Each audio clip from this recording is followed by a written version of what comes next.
51 और निम्नलिखित में से कौन अम्ल अपने लवण के घोल से Cu द्वारा विस्थापित होगा? तो 51 का राइट आंसर ऑप्शन नंबर 51 का राइट आंसर ऑप्शन नंबर 2 यानी कि क्या हो जाएगा? तो सिल्वर। 52 नंबर कह रहा है कि यह सदलेपन लोहा किस धातु की परत चढ़ाई जाती है? तो 52 का राइट आंसर ऑप्शन नंबर 4 यानी कि जिंक का। 53 नंबर निम्नलिखित में से किस समूह में धातु घटते सक्रियता क्रम में सजाए जाते हैं? तो 53 का क्या हो जाएगा राइट आंसर ऑप्शन नंबर 3 यानी कि जिंक, कॉपर और सोना, यानी कि जिंक, Cu और Au। 54 नंबर कौन सी धातु हवा में उज्ज्वल चमकीले ज्वाला के साथ जलती है? तो 54 का राइट आंसर ऑप्शन नंबर 4 यानी कि मैग्नीशियम। 55 नंबर संक्षारण की आवश्यकता शर्त है, तो संक्षारण की आवश्यकता शर्त क्या है? तो 55 का राइट आंसर ऑप्शन नंबर 3 यानी कि हवा और 55 का राइट आंसर क्या होगा? तो हवा और जल हो जाएगा। 56 नंबर देखिए नाइलॉन है, तो नाइलॉन क्या है? नाइलॉन एक प्रकार का पॉलीएमाइड है, यानी कि 56 का राइट आंसर ऑप्शन नंबर 2। आगे बढ़ते हैं। 57 है सिरेमिक पात्र को कागजित करने के लिए उपयोग किया जाता है, तो किसका उपयोग किया जाता है? तो वो है NaCl यानी कि नमक का। आगे कृत्रिम रेशम बनाया जाता है, तो कृत्रिम रेशम किससे बनाया जाता है? तो सेलुलोज से बनाया जाता है, यानी कि 58 का राइट आंसर ऑप्शन नंबर 4।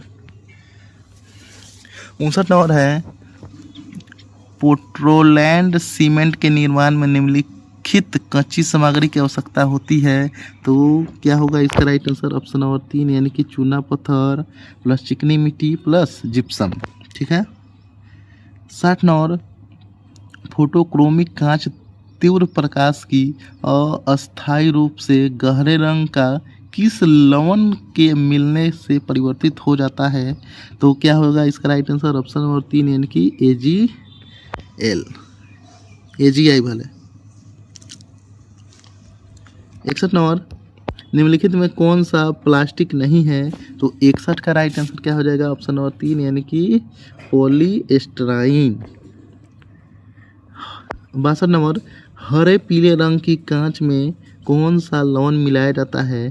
तो हरे पीले कांच में जो लवण मिलाया जाता है वो है क्या? Ferrous oxide. 63 नंबर बैकलाइट एक है, तो बैकलाइट क्या है? तो 63 का राइट आंसर ऑप्शन नंबर 2 यानी कि ताप ड्रेड प्लास्टिक है। 64 नंबर तापरोधी कांच बनाने के लिए कौन सा यौगिक मिलाया जाता है? तो 64 का क्या हो जाएगा? तो इनमें सभी मिलाया जाता है, कि Al2O3, SiO2 और B2O3 भी मिलाया जाता है। 65 नंबर इनमें से कौन संश्लेषित तंतु नहीं है? तो कौन संश्लेषित तंतु नहीं है? तो 65 का राइट आंसर ऑप्शन नंबर 3 यानी कि रुई, यानी कि ये जो है प्राकृतिक द्वारा प्राप्त किया जाता है, बाकी सब मानव निर्मित है। 66 नंबर स्पंज क्या है? तो स्पंज है एक ठोस है, यानी कि 66 का right answer option number 1। 67 number इनमें से कौन सा पंच तत्वों में नहीं आता है? तो कौन पंच तत्वों में नहीं आता है? तो ये है सूर्य। 68 नंबर देखिए 68 नंबर क्वेश्चन है पदार्थ के कण होते हैं, तो पदार्थ के कण क्या होते हैं? तो ये अत्यंत सूक्ष्म होते हैं, यानी कि बहुत सूक्ष्म, यानी कि 68 का right answer option number 1। 69 number देखिएगा पोटेशियम परमैंगनेट पानी को बना देता है, तो पोटेशियम परमैंगनेट पानी को क्या बना देता है? तो गुलाबी रंग का बना देता है।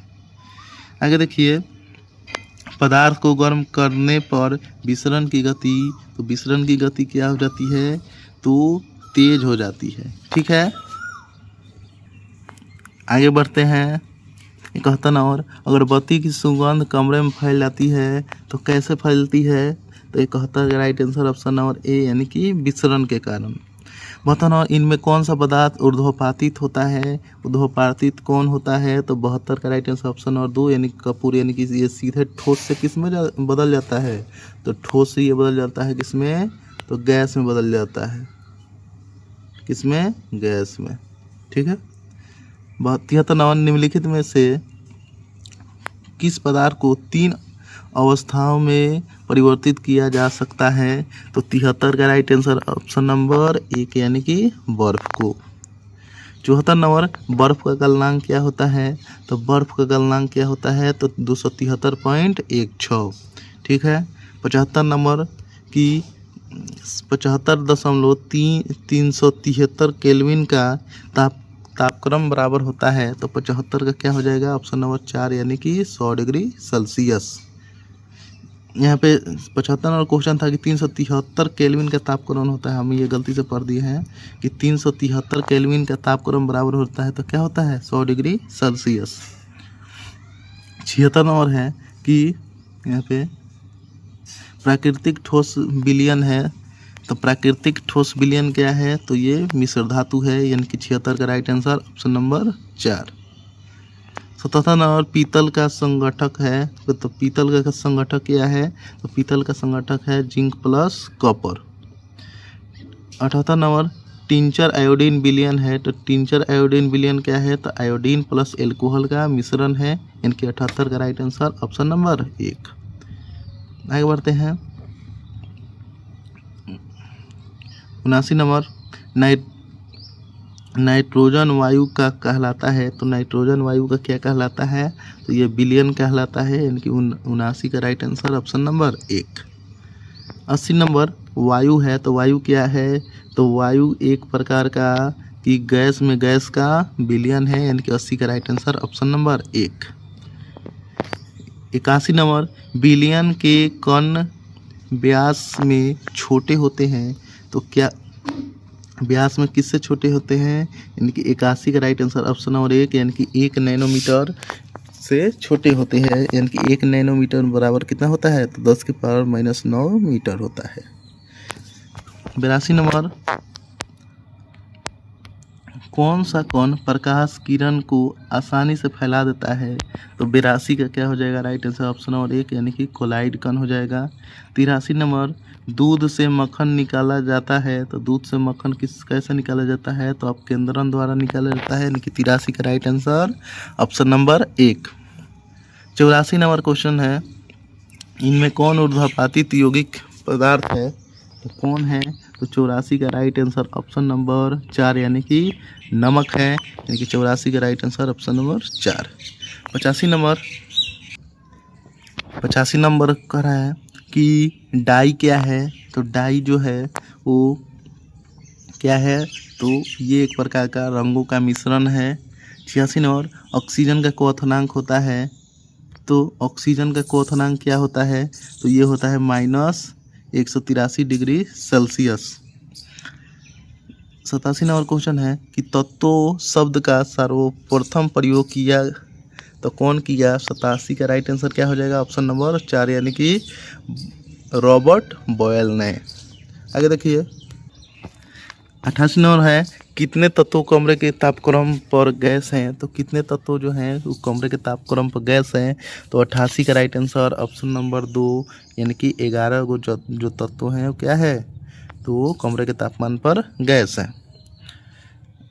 89 नंबर किसने परमाणु को अविभाजित सूक्ष्मतम कण कहा, तो किसने कहा था, तो ये कहा था कनाड ने, यानी कि 89 का राइट आंसर ऑप्शन नंबर 1। आगे देखिए 90 नंबर सभी द्रवों की रचनात्मक इकाई है, तो सभी द्रवों की रचनात्मक इकाई क्या है, तो है परमाणु, यानी कि 90 का राइट आंसर ऑप्शन नंबर 1। 91 देखिए 1 मीटर में कितने नैनोमीटर होते हैं, तो कुछ देर पहले ही हम बताए हैं कि 91 का क्या हो जाएगा, तो 91 का राइट आंसर ऑप्शन नंबर 2 यानी कि 10 की पावर 9 नैनोमीटर। 92 नंबर निम्नलिखित में से कौन सा अधातु बहुपरमाणुविक है, तो कौन है, तो 92 का राइट आंसर क्या हो जाएगा, तो ऑप्शन नंबर 4 यानी कि सल्फर। 93 नंबर है सोडियम कार्बोनेट को कहा जाता है, तो सोडियम कार्बोनेट को क्या कहा जाता है, तो धुआं सोडा कहा जाता है, यानी कि 93 का right answer option number 2। 94 number Avogadro स्थिरांक का मान होता है, तो अवोगाड्रो स्थिरांक का मान क्या होता है, तो ये होता है 6.022 इंटू 10⁻23। आगे बढ़ते हैं। 95 नंबर है, निम्नलिखित में कौन अक्रिय गैस है, तो कौन अक्रिय गैस है, तो 95 का राइट आंसर ऑप्शन नंबर 3 यानी कि नियॉन। 96 नंबर कॉपर क्लोराइड या क्यूप्रिक क्लोराइड सूत्र है क्या होता है, तो 95 का राइट आंसर क्या हो जाएगा, तो 96 का राइट आंसर हो जाएगा ऑप्शन नंबर 2 यानी कि CuCl2। 97 नंबर क्यूप्रिक सल्फेट का अणुसूत्र है, तो क्यूप्रिक सल्फेट का अणुसूत्र क्या होगा, तो ऑप्शन नंबर 3 यानी कि CuSO3। आगे देखिए। 98 नंबर पोटेशियम क्लोरेट का अणुसूत्र है, तो पोटेशियम क्लोरेट का अणुसूत्र क्या होगा, तो 97 का राइट आंसर ऑप्शन नंबर 3 यानी कि CuSO3। 98 नंबर पोटेशियम क्लोरेट का अणुसूत्र यहाँ पे गलत हो गया कि क्यूप्रिक सल्फेट का अणुसूत्र क्या होता है, तो क्यूप्रिक सल्फेट का अणुसूत्र होता है CuSO3। आगे देखते हैं। पोटेशियम क्लोरेट का अणुसूत्र क्या होता है, तो पोटेशियम क्लोरेट का अणुसूत्र होता है कि KClO3। 99 नंबर परमाणु की द्रव्यमान संख्या नाभिक के विद्यमान किन कणों की संख्या के बराबर होता है, तो 99 का राइट आंसर ऑप्शन नंबर 3 यानी कि न्यूक्लियन यानी कि राइट आंसर हो जाएगा। 100 नंबर है, रदरफोर्ड ने अल्फा कोनों के प्रकीर्णन प्रयोग की खोज की, तो ये कब किए थे, तो प्रकीर्णन प्रयोग की खोज, तो इसका राइट आंसर 100 का हो जाएगा यानी कि ऑप्शन नंबर 1 यानी कि परमाणु केंद्र की।